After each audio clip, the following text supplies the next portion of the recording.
We'll go ahead and get started, okay? So I am putting here my slides in the chat just so that if you want to open them on another screen or, have access to them, feel free to do so. So today we're going to have an event that I think is focused on a really important topic because, a lot of CTLs are in a situation where we've learned a lot about thinking about putting events online, but we still have more to learn. We have a lot of requests potentially for doing things online more so. I will say my campus, for example, I'm in a small private liberal arts school. We're very in person, but we've done a lot of things online and we'll keep doing some things online, and our faculty, our students are appreciating that. And then also there's this idea of doing things hybrid and things like that, right? So this is, I hope, to prime some discussion and conversation around how can we do this stuff? How can we do it well? How can we do it better? What are some processes and procedures we can think about when we do it? So that's what we'll talk about today. And this is basically kind of my reflections from, actually creating some of these events myself. So the first thing I would like to do, and to increase engagement, is to also just get a sense of what types of online events have you or do you plan to coordinate? So if you could just go to menti.com and type in that code and just answer that question for us today. It's going to generate a word cloud, and I want to get a sense of kind of the things that you're looking for with regards to coordinating. So I'll give you a few minutes to answer that. And again, welcome everybody who's coming in. We're right now trying to take a little poll to really get a sense of what types of events you're interested in coordinating. So if you can go to menti.com and then basically type in that code, and hopefully all will work out and we'll get a nice word cloud.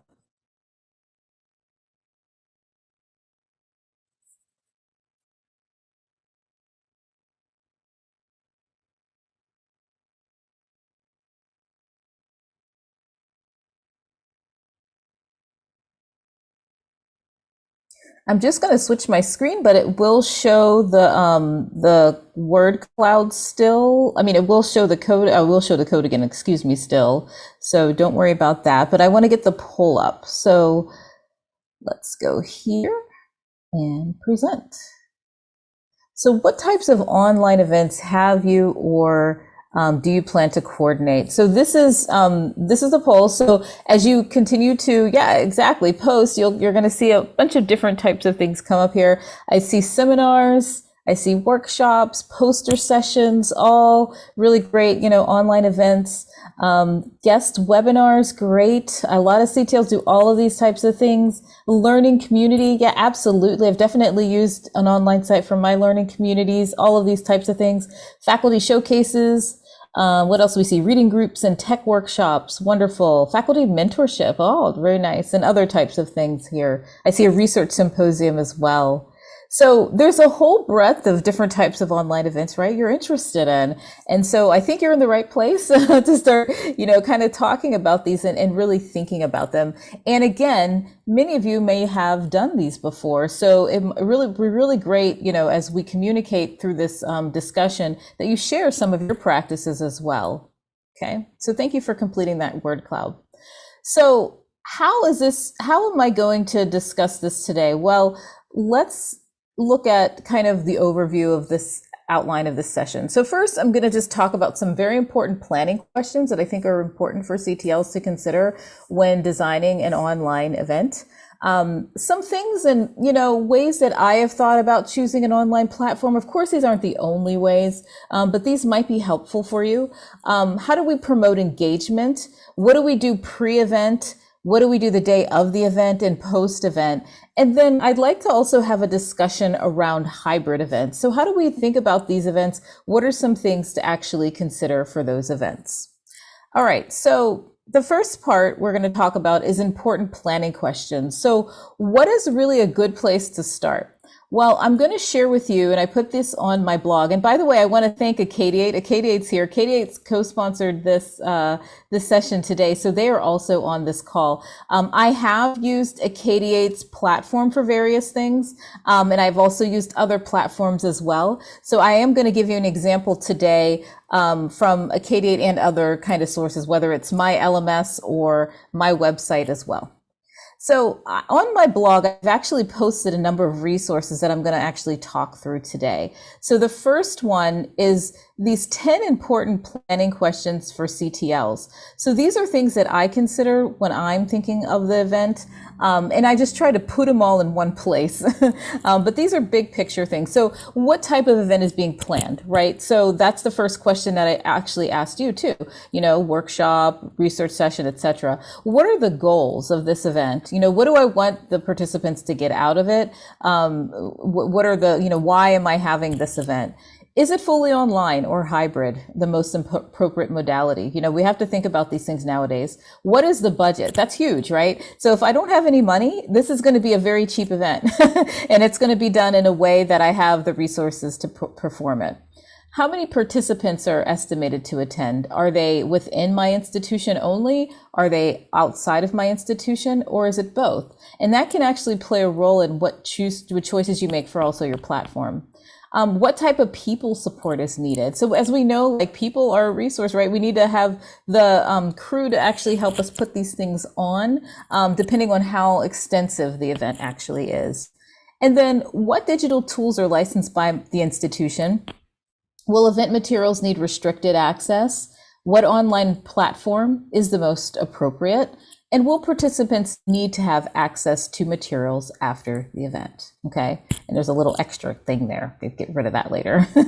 So essentially, I'm going to talk about one of the events that I recently planned this summer. And that event was the assignment design experience. And this is through Acadiate's platform. And so this experience was basically to help instructors know good practices in assignment design, research supported, be exposed to them, to be able to also at the end have an opportunity to give feedback on assignments. So it kind of built, it was a 2-day event. And basically it was all virtual. Okay. So when I go back to, again, these questions, I was planning an institute basically, where some feedback was going to be given, good practices. It was fully online. What was my budget? Well, it wasn't that, I didn't really have a lot for the event to really think about for the budget. But this was used on Acadiate site. So obviously it would cost money, right, to use an external platform. How many were estimated to attend? I invited participants across our consortium. So there's 6 schools. I guess maybe 50 people, would potentially attend. What people support was needed? Well, I had those in my center that could help me, with it. The coordinator, I helped think about the site and build the site. My assistant director too. So those were the kind of supports. I also had some community partners from within my institution as well as outside of my institution to support this event. The digital tools licensed by my institution, well, obviously Zoom, we have Zoom accounts, so it was going to be, basically sessions through Zoom. So we had that. I also have, social media. So I also use Twitter. We'll talk about that a little bit for this event. Will the materials need restricted access? I didn't want to make them public to everybody. So I did want only to have kind of like a private link and have only access to the platform for those who actually were registered. And then the online platform that I chose, for this case was Acadiate, and we'll talk about that a little more. And will they need to have access to materials? I said, yes, they absolutely, I wanted them to have recordings. I wanted them to be able to go back to the slides or any handouts and things like that after the actual event. So that's kind of my process in going through this and planning this event. So the next thing I want to talk about is choosing an online platform. Okay, so how do I think about this? What is a framework that one can use to actually choose a platform? So I created a little schematic that's also on this site, and I thought it might be a little bit helpful. This is my, framework, but it doesn't have to be yours. But it's some things to kind of get, thinking about a decision tree. So the one thing I think about first, obviously, is the type of event. And that's, again, why we've asked that question a number of times. If it's a one-time synchronous single workshop, it's not really connected, I'll probably just use like Zoom, right? And video conferencing software, I'll send the participants afterwards the recording. There's not going to be an elaborate need for typically a platform. Now, what I do actually is post some of the recordings on my media channel. So we have a media channel for my center at my institution. So I might likely post it there, the actual recording there. So if it's really simple, one time, I'm probably just going to do something like that. If it's multi-day, ongoing, intensive, that means like it's a series. It's a faculty learning community. It's an institute symposium, maybe poster session, something like that. Then I'll probably think a little bit more deeply about the platform. And I'll think about a couple of things. First off, I want to think about, is it open access? Like, do I want everybody to basically have the event public? So if it's open access, I have a low budget, maybe I'll just post stuff on the center website. And then if I do want to restrict some things, maybe it's like a Google Drive, right? Put some resources in there or something like that, or I'll restrict access to the recording or something like that. But everything can basically be posted on my website.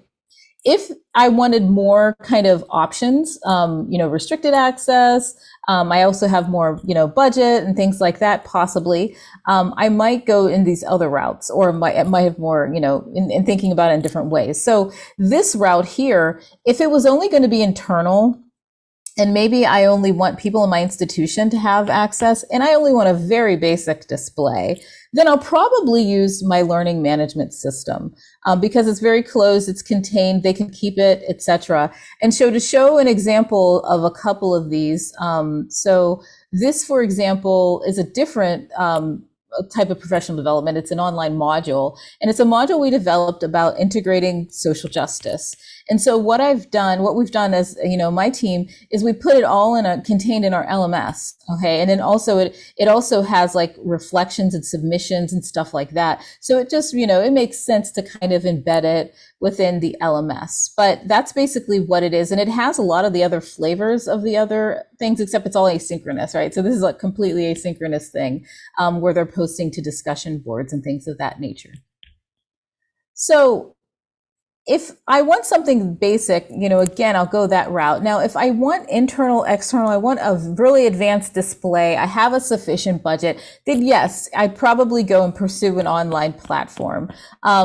And if I also wanted, some other features like a private link, a passcode, and things like that, it's a little bit harder to do that on my center website. I will say we use, WordPress, but it's a little harder, but I could add people to sites and stuff like that. It's just a little bit more challenging to manage, and it's a different type of display. It just takes a different level. So that's kind of some ways in which I would possibly think about how would I, actually choose this platform.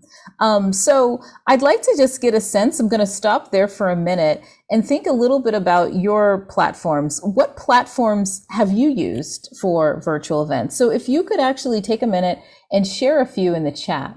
Have you used platforms similar to me? Have you used your LMS? Have you used, your website, etc.? Can you share a few of those in the chat area? Great. Okay, I see Zoom. Gather.town, yes, and I've used that too, and I'll show you a little bit more about that. Okay, so Canvas, and in my institution we use Moodle. Canvas is another LMS, okay, that can be used. Great.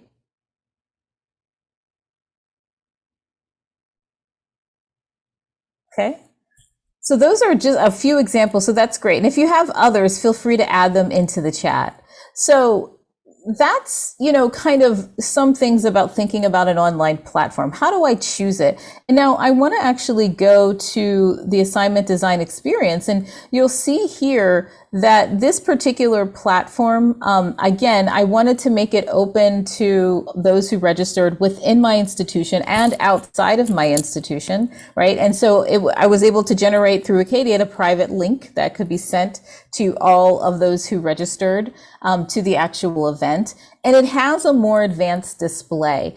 So you're going to see features such as, and the Zoom links aren't up right now, but I can actually, create days of and sessions showcases through Acadiates. And I can actually, and you'll see here, kind of link to the resources at the end, like when I uploaded the slides and things of that nature. And then also the recordings too. So let's see if we can go down and make sure we can see those as well. But you can see here, these are the presentation files. This is a word cloud, that was generated during the events. This is the actual recording of the session, okay, as well. Okay. All right, so the second thing I want to talk about is how to promote engagement. So how can you promote participant involvement in the event? So what I will say for this one, again, going back to the slide that I shared before, is promoting engagement. We think of it in many ways that, we've already kind of come to think about online teaching too. So polling, just as I've used Mentimeter, polling throughout. Small structured groups, I definitely would recommend opportunities for breakouts if that's possible, facilitated, or highly structured, few directed question, prime discussions. Also try to do those early on and see if that can also prime discussions. Now, a couple of other ways that I thought were kind of neat and kind of fun for these online events are social media. So creating a hashtag for the event, and especially, if you're using Twitter or, Instagram or whatever your center is using, LinkedIn, create a hashtag, posting the updates to social media, both before, during, and as well as after the event, and creating also, putting it on all of the slides, and also just saying, post to social media, your updates, keep us, engaged. Feel free to share what you're learning to the community. So that has also been helpful. And then also creating a networking zone. So these online events, sometimes it's really hard to connect to people, right? And I heard GatherTown used, but if you can have a virtual space with specific times when people can informally connect to each other. Gather.town we've used a lot, and that basically allows participants to kind of move and locate near each other, proximity, and talk to different people and move around a space. You can use an online discussion board. You can use something like Slack to engage. So I think all of those are really nice and helpful to promote the participants' engagement in this type of online event.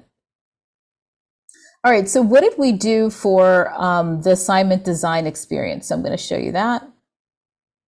So in Acadiate's site, we were able to engage participants by creating a networking zone. We created a link here, a showcase here, where they could click to, and they could actually go to a GatherTown site that we created. There was a link there. We gave them instructions for how to use the GatherTown site. And then a couple of other things I think are important is also give them some times that they can network to. And they can, and encourage them to come to that particular zone just to, have informal dialogues. They can also go at other times too for the GatherTown, whenever they wanted. This event was flexible enough. They signed up for whatever session they wanted. Okay. So there's a lot of flexibility built in there. We also were able to integrate the center's Twitter feed, right, with Acadiate's help into the actual platform. So that was nice because when we posted, you could kind of see the running tweets and things like that were made about the actual event, as they were happening. So everybody would come back to the site and be able to kind of see these things in one particular place. So that's a nice type of engagement that you can also have for these types of events. All right. Now I want to get into some of the planning. So, you have to think about all these details when you do an online event. It's like, what's next, for this particular event. For pre-event planning, the things that, I've always had to focus on, the save the date. So I always feel as if, for a CTL, marketing is huge. right? So you have to let your instructors know that these events are happening in many ways and let them know how. So how have I done that?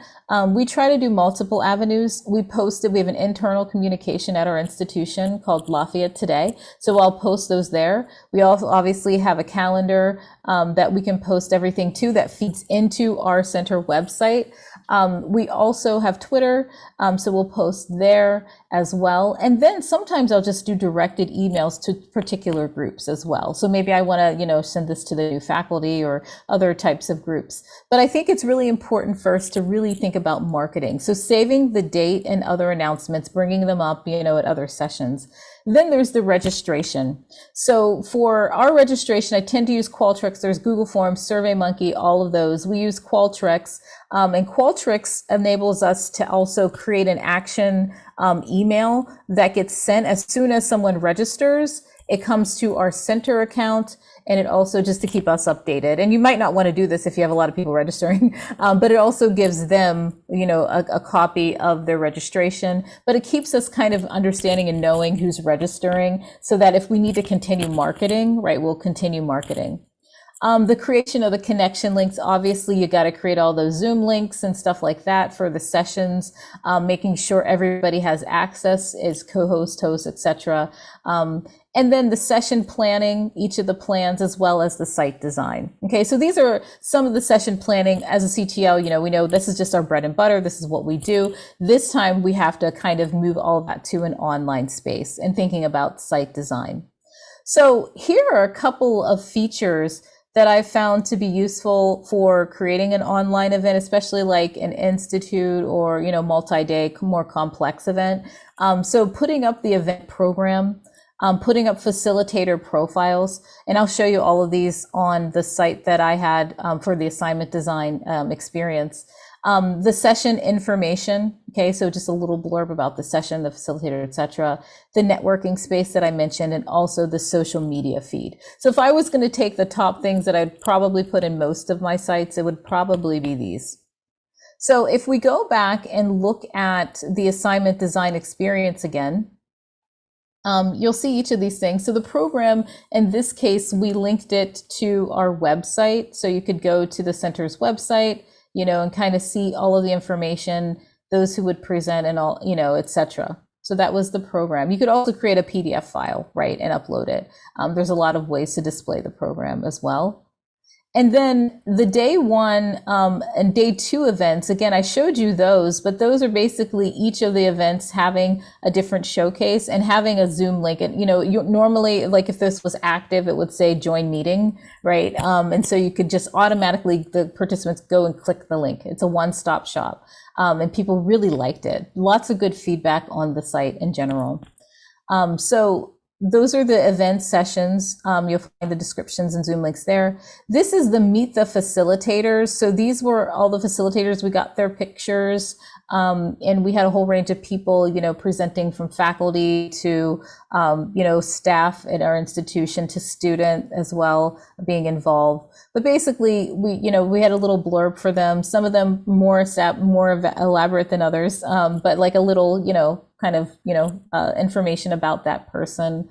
So that's kind of nice to be able to showcase that as well. And this type of site, this online platform is a nice way to do it because it nicely shows images, right? The pictures, and you can click it and easily get to the actual bio. And then, of course, I mentioned the networking zone and the social media site. Okay, so those were a couple of core things that I've done and in other events too, but in different ways, using different types of platforms. Okay, so day of the event, what do you want to do? Well, the day of the event, I always think of just like it's not like in person, and it could be like in person in some ways. In person, events, I might send an email out and remind people, but for an online event, you need to send them the link again, keep reminding them the session information, what sessions are happening that day, the session links, so it's all in one place, right, so people can quickly connect. The contact info for technical support. So let's say they're going to have challenges. We always put our center email address. So if anybody is having any challenges, we can actually support them, right? By actually, answering their questions as well as we can with connecting. Okay, so those are several of the day of the event tasks. And of course, making sure all facilitators are there early, everything works. It's always good to have the run of kind of show for these types of events.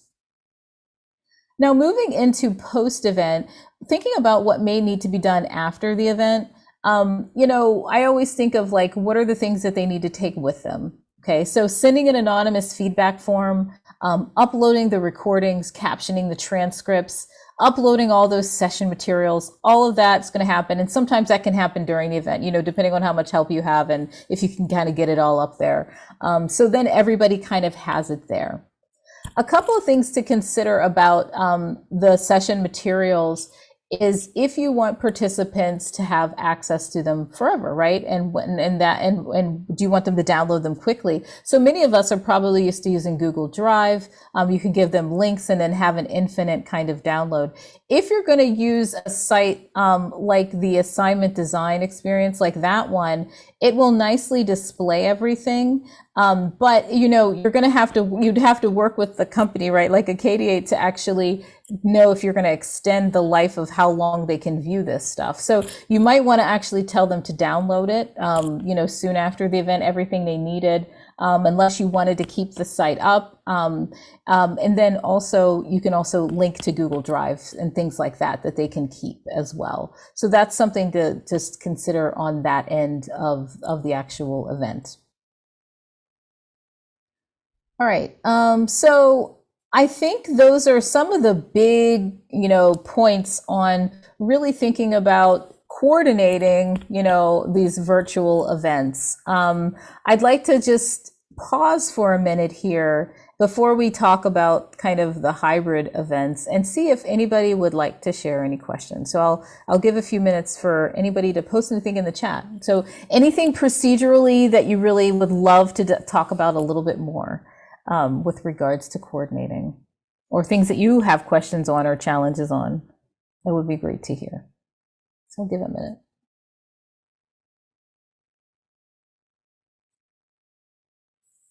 Okay, I see a question here. I wonder, by Kitty, thank you, Kitty. I wonder how much response you have when you ask participants to use Twitter. That is a great question. So, it typically for Twitter to work well, we have for our center, we know the faculty that are on it, right? And they're active. Some of them, right, are very active. So typically, if those are the faculty attending, it's going to be more active, in general, because they are more readily to use it. I did have the more effective thing I've seen for Twitter is when when we post. So we'll post like what's happening during the event. Then I see lots of likes and shares and things like that. I'd say that's even very effective, even if they are not posting. So those are the kind of types of responses that I've seen. You might consider also, like, again, just your normal engagement on Twitter for your center and how much your faculty participate. And if that's the best site for you, right? It could be other ways, other social media platforms that might make more sense. So I think that's a good question.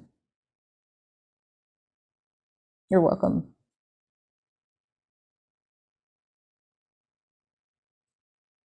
Any other types of questions like that?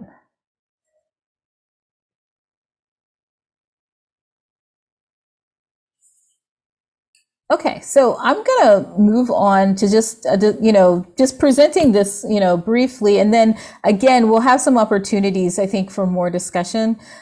So hybrid events. I know that this is something that a lot of people are considering now and have done, especially with our teaching too, right? Because some instructors are also teaching in this way as well. So these are just a few key special considerations for I think events that have in-person and online components. And I'll tell you, I've spoken at these events like as a guest speaker too. I've seen them run in different ways. And I think there's a lot of promise here, and there's a lot of opportunity, I think, for CTLs to run these events. So if you're going to do something more, extensive, again, think about these platforms. If it's simple, you can stick to Zoom, right? So it depends on how extensive it is. But I think you could use the same criteria for choosing an online platform that we talked about before. For registration, I would say it'd be important to ask participants how they plan to experience the event so that you can get a sense. If everybody's going to be online, like, do you really need an in-person component, right? And so I think that's going to be really helpful for these events as well. And if you're going to have a small number online or a bigger number in person, thinking about how to arrange that is also going to be critical. Making the room reservations obviously is big because now we have 2 spaces, right? So we're doubling it.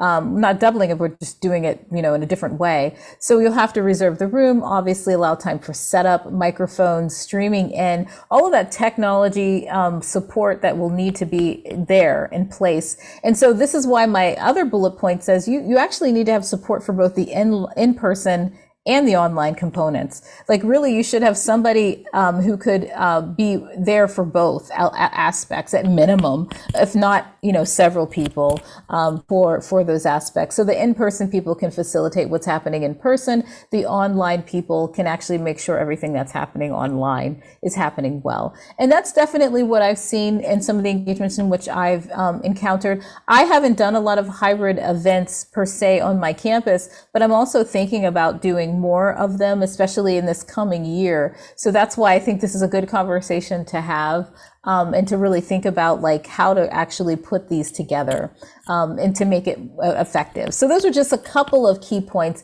And this is an area, again, where I'd love to save, again, for more discussion and Q&A. So I'm going to go back to the Menti poll and ask you another question here. So I know I'm toggling between a lot of different polls. So let's actually go back and I'm going to activate this one. If you can go to that same Menti link and just what practices have you found useful for online events that we have not yet discussed? So I'd like to get a sense of those. And then we'll have some time to really, talk about some of the things you are facing when you think about online events.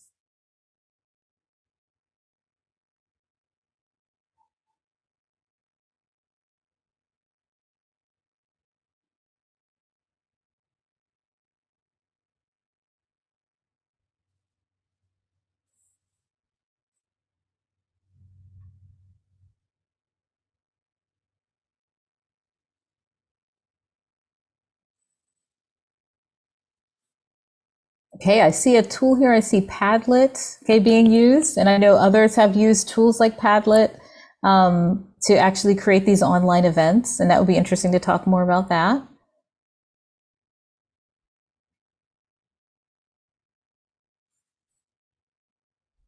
And it's okay if you don't have a lot of, good practices. Also, if you're, kind of, starting it out too. Everybody's, a different place. How to improve the response rate for evaluations? Okay, so that's actually a question. So this is your question. Okay, we'll get back to that. Thank you. Breakout rooms. Okay, yeah, so have been helpful. Jigsaw breakout discussions. Great. Okay, so I love jigsaws in general. It's one of my favorite things. So having a jigsaw breakout discussion, I think, is really powerful. And we can talk about those a little more as desired. And for the question, how to improve the response rate for evaluations? Yeah, response rate's always, I feel like, a tricky thing for these online communities. So just like, if you do online course evals, doing them during class is the best way to get the best response rate. So what I would say is it depends on your event. If you have a final session where many people are attending, I would definitely encourage them to dedicate time to do the feedback then. So I'd send it out then. And that's what I've, seen probably the most effective in these events. And then after that, sending another email out to everybody, right, to the whole group who registered, inviting them to respond. And then in about a day or two after the event, sending a reminder and saying, we'd love to have your feedback. And so I'd also just say, make it also inviting. We'd love to just have your feedback to improve the event, and that type of language. Those are the types of things I've seen, I think, that be the most effective at increasing the response rate on the online kind of evaluations or feedback forms. Great. So making sure there's both synchronous and asynchronous content is another practice that's very helpful and useful. I think a lot of people enjoy that and appreciate that, right? So that they can actually go in and not always have to be on at a certain time. The event that I held is mostly synchronous, but it actually is more flexible if you have both the asynchronous and synchronous components. Excellent. Okay, so now is the time to kind of turn it to your questions in our discussion. So I think if we can enable them to be able to share, that would be great through KDE. And I'd like to just get a sense, feel free to use the chat. Feel free to raise your hand, and would like to see what other kinds of things are you thinking about for online events, questions, challenges, anything like that. Great, and I'm just looking here in the chat as well. They've stuck to Zoom because the platform that instructors were using, yeah. Now thinking about how to offer hybrid events that don't necessarily reflect the teaching modality. Yeah, no, that makes sense. And, it makes sense also to stick with what people are comfortable with, right? Because then they'll know how to access it quickly. You'll have less questions, probably technical.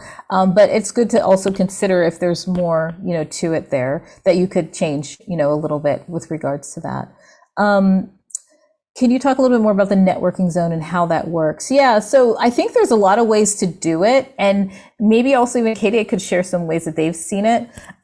So for GatherTown, what I've done in my institution is basically created a space and some like kind of private zones within GatherTown. And those who don't know GatherTown, just go to gather.town and you'll be able to see a little bit more about it.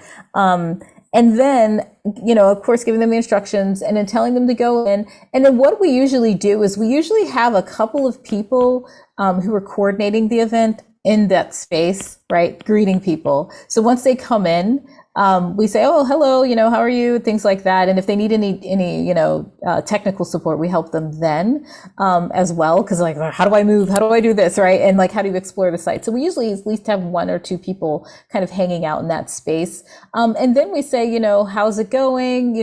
What types of things are you, getting out of the event? You could have these also very directed questions. You could leave it very informal so that, they can actually talk or connect with others. It depends on the event, but you could also have them like if they didn't get a chance to ask all their questions and they want to still chat. What we've also said is that the facilitators can also come into GatherTown. So if you have more questions or want to talk more, come meet them up, right? Come meet up with them in GatherTown. So that's another kind of way to use those types of networking zones.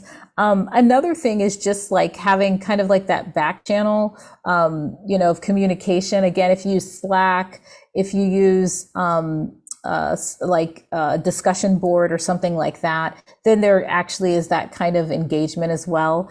In the course design module, we did create a bunch of discussions. See if I can pull one up, tied to each of the elements that they had to create, that they had to go through. Let's make sure if I can pull one of these up. But basically it's, just a kind of a discussion space in Moodle. And so they could actually, post who they are, how they're, here it is, sorry. I have too many screens open at once, so that's always a cause for a disaster. So let me see if I can get down. But you can see they had reflection prompts in each one, and then they have forums. So they can asynchronously kind of interact with one another and say what they're doing. And it's really encouraging. We set also the notifications up so that we can see when they post right to the forum and we can kind of see their dialogue. So those are, I think, different ways to think about it for events too, to have those asynchronous kind of places where people can also talk. And I think it can take on so many different forms. That's a great question. I'll say that I did run a poster session once and I didn't do it. I didn't put a networking zone and I was like, oh man, I wish I would have. This was with students doing posters. And I think because I was just trying to figure out like how to use the site and everything. And I wish I actually would have. I think it would have been really neat to have like that connection zone during that time. And I see it much more beneficial adding it actually into these types of events. Great. And how about other questions or comments, discussion?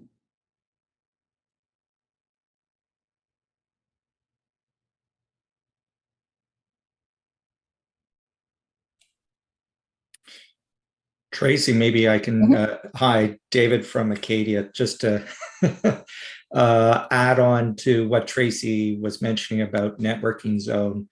Um, that one of the things to understand about Acadia is that we try to be technology agnostic. So, for example, we work with Zoom, we work with Teams, we work with Google Meets. You can use Slack in it, and so on. And in the case of networking zones, we can work with GatherTown or other third-party platforms if that's the experience that best meets the needs of the environment that you want to create. And that's why we often discuss with a customer, what experience you're trying to achieve. There's a lot of flexibility for achieving that.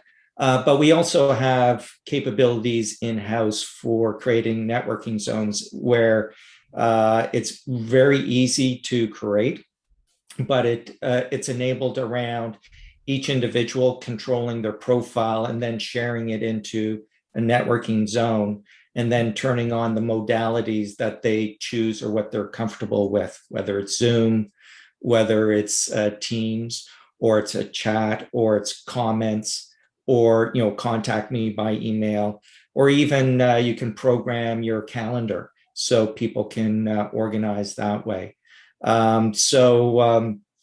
That's one of the key things, which is why this seminar, this discussion that Tracy is leading, is very helpful. Is to help you think through kind of the decision points and what you want to create as a learning environment, as a community environment, and then then how you accessorize that. And some of those features are within our platform, but many of them can be outside of it. And we work with all those third-party apps, or many of them, where we can embed them in to really create unique, very compelling, very engaging environments. And one other thing I'll mention, since I've used a bunch of different types of sites and platforms, including my own institutional license ones and Acadiate's, is that through Acadiate, one thing that's really helpful is that Acadiate you don't have to go to your IT department. I think, like you just get support direct from them. And so if you're also, interested in a site like that, they will actually help you step through the whole process. I did run a session with Acadiate for, again, student poster session that went really well and they loved it. Students were able to bring in their families and it was just a wonderful like event in general, friends and to, have the opportunity to present because we couldn't on campus. And so during that time, Acadiate ran like a special session for them too, that would help them to know how to build their poster. So we gave them instructions, and then they had a special kind of training for the students. And then, then I kind of had deadlines, et cetera, for the students to upload and things like that. So if you're also worried about support, this is, Acadiate definitely is there as a support too. And using your institutional, different tools, obviously you'll have to be good at using them or know how to use them and work with your institution also as well. And that also is a good avenue too, because you can get support from those on your campus, or if you know the tool really well. Great. Okay. Any other questions or thoughts about online events? Is anybody thinking about doing a hybrid event? Oh, there's a question. Okay. So who's raising their hand? From Lisa. Okay, Lisa. Hi, Tracy. Thanks so much for Sure. this. I guess I kind of wanted to just ask you to talk through maybe a little bit more about your assignment design institute as maybe a case study of like how your goals for the institute translated into the design of the site and the interactions you planned. Absolutely. Yeah. So I'm going to actually pull it up again. So for the assignment design experience, it was an experience focused on the theme of also social justice and incorporating those in assignments. But it was really broader, just thinking about how to design an assignment. So the goals for the participants, we wanted all of them to come to the first event, which was what makes a good assignment. So we asked them all sign up for that event at least, and then feel free to sign up for anything else during this time. And so that was a major goal, was just to get everybody, the first goal, to get everybody on the same page about, good assignment design frameworks and things like that. And then just incorporating a number of examples of assignments that incorporate like social justice. So that's why we had faculty come in and et cetera, and student voice and all of that. And so how did that drive some of the design? Well, obviously, we had a special session for that, but also if we think about like the facilitators, I really wanted everybody to know who they were, because I think that helps. And I think some of them were very excited that, like, for example, one of my student fellows, I have 5 student fellows at the center. One of them came right to the assignment design experience, and they saw that like the facilitator, he was there, like he was going to be a part of it. And they're like, oh, great, student voice. Oh, wow. There's also these faculty that will present different aspects. And so I think, the facilitator profiles really helped in that, and the expertise of the different people that were facilitating. And so that's one reason to include, that type of showcase, and one of the major reasons that I included that as well. With regards to the other aspects of the site, most everything was kind of like a Zoom meeting. And the goal was, again, to share good practices. So they were able to also insert, the files and resources that they could put up there. So this is an example, incorporating primary resources right into an assignment. So the site, the K8 site, enables, again, a beautiful display of these things. So whether it's the video, the recording, or if it's, other materials and session materials and things like that. So it allowed us to basically post all of them. They also have, like, for example, here, this is, our librarians did this nice little study around primary sources. So we had this nice way of displaying it, right, for everybody to kind of read through it and things like that. So I will say that for the regular sessions, that was kind of a goal. How can we get them to visualize all the resources, put them up there, get into the site really easily? Everything had the connection link up, one-stop kind of shop. And then for the second aspect, I will say, is on day 2, when we had the virtual assignment charrette. One of the things that I did, and I used tools from Niloa for this, because they have some resources for how to run a virtual assignment charrette. Again, we're getting feedback. So we had our student come to this as well, and others give feedback to each other on assignments. But what I did in advance of this is I actually had them all, they signed up for this, right? And they said what kind of assignment they would bring. And that allowed me to form their groups and to post them on the site early, right? So like, these are your groups, and then I also put up the instructions. So I'm like, if you want to know what this is about before we meet, come to the site, because I put up the instruction sheet on how to do it. And then when we actually got to the event, I was able to, kind of talk through all of these details and logistics, and then we could just kind of get started. So I think it was really helpful to have also some of the information posted in this nice kind of, way and display. And of course, you could do this on many different sites, I think, as well. But this is a really nice way to display it.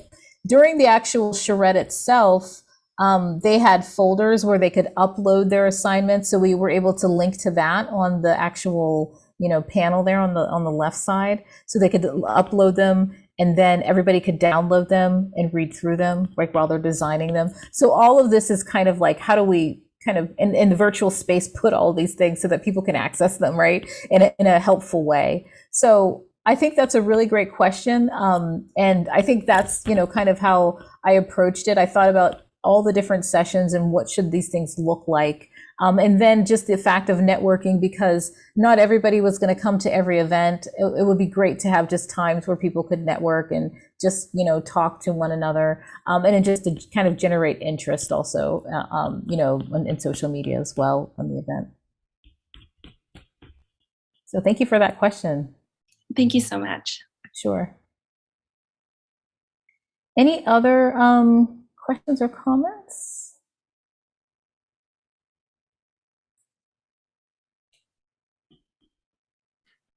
I'm wondering if there's interest in talking about hybrid. You mentioned that before. Yeah. How much interest is in that? Because yeah, is there interest in anyone like trying to do some hybrid types of events? And one of the things that I mentioned is that like if you're having an assignment design experience with some people in person, so I could actually see many different types of hybrid things here going on.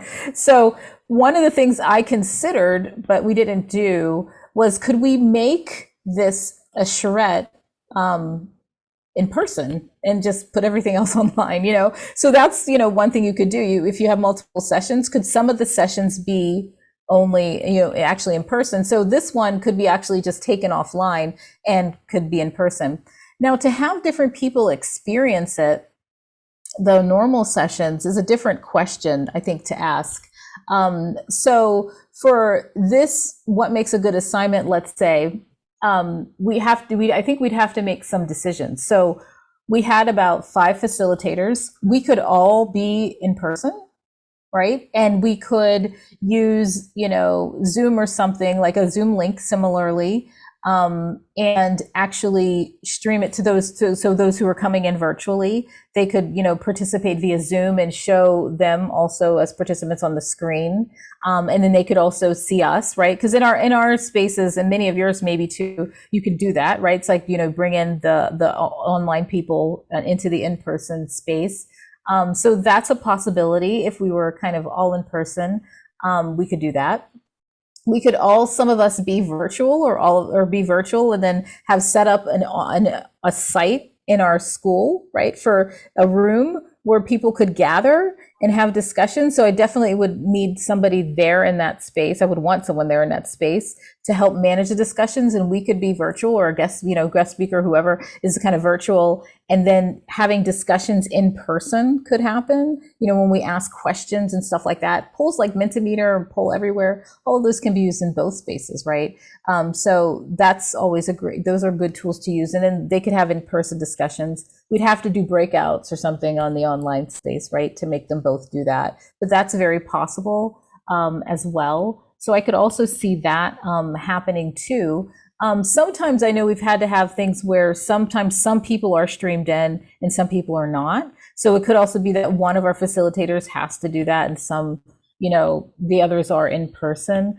I think, there's so many ways to do that, but the platform would remain the same, I would anticipate, because the platform, like if I use this one, for example, the K-Date one, it would still put the Zoom link up there. And they would still, zoom in. I would still post everything to the site, in the same type of way. It's just more of the day-to-day, the interactions during that session, right? How are those going to be managed? And having people in kind of both places to basically manage those interactions. Yeah, and a little bit add to the fact, as a virtual event platform, having run a lot of events on campuses, we've gotten feedback from schools that because of the nature of virtual, you have greater accessibility to a much wider groups, and that we're seeing 2 to 3 times greater participation because of accessibility. Mm-hmm. And in some cases, depending on how they measure engagement, 2 to 3 times greater engagement, especially when measured through some of these polling tools or other mechanisms for measuring engagement. And therefore, as we start bringing in live events, they're starting to recognize that if you can marry the two worlds together, if you can layer virtual capability on top of live events, you can get the best of both worlds if they're married properly together. One of the things to understand about Acadia, part of this tile structure that you see, this very visual, it's designed that way because each of those tiles float independent of each other. So if a person is accessing the event through their smartphone, it will anamorphically resize and optimize the material for a smart screen, for a smartphone versus a desktop, which is what most people are accessing these virtual events through. And because of that capability, and you don't have to download a third-party app, it opens up options of people using virtual within the live spaces and accessing these resources off their smartphone, even though they're in a live space. And also vice versa, where you have the capability, as Tracy inserted Twitter into her lobby, she could insert a live stream of the actual live event into the actual virtual space, so that you can actually start marrying them together and using these third-party apps and this capability and get the best of both worlds. But this is kind of new. This is all emerging. So a lot of possibilities there. But as somebody said, looking forward to the future of hybrid events, that's the feedback we're getting as well. So it's a good discussion to have. Yeah, I had played around with this idea of, can we, do the live streaming, of some of these events, like through YouTube or something like that. And I think that's definitely a possibility. And easy with the Acadia site. Yeah, I think there's going to be a lot of discussions around this. So I think we have to keep, asking questions, trying things out, and, sharing things with one another as we do these hybrid events and seeing what are really good practices for them. I'd love to come up with something. So if anyone wants to share or does something, let me know. I'd love to come up with like some kind of resource around that for CTLs. That would be great. Absolutely. Any way we can support that, we're there. So this is fantastic. I really appreciate this, Tracy, for organizing this and making yourself available. Absolutely. And thank you all for joining. You can always contact me. Feel free to, outside of this. I'm happy to share my experiences. I'm definitely going to, be thinking about all these online events this year, and I'm sure you are too. I did post those resources too, so feel free to, always, use them as you feel is useful. So thank you again for joining, and all the best in the start of the semester. This, it's always interesting what's happening these days in terms of higher education. So I hope for a good start to the semester. So thank you all. Yes, and thank you, Tracy. And if anybody's interested in learning more about Acadia, we just put the connection link in there. But thank you to everybody. Thank you, Tracy. Have a great day.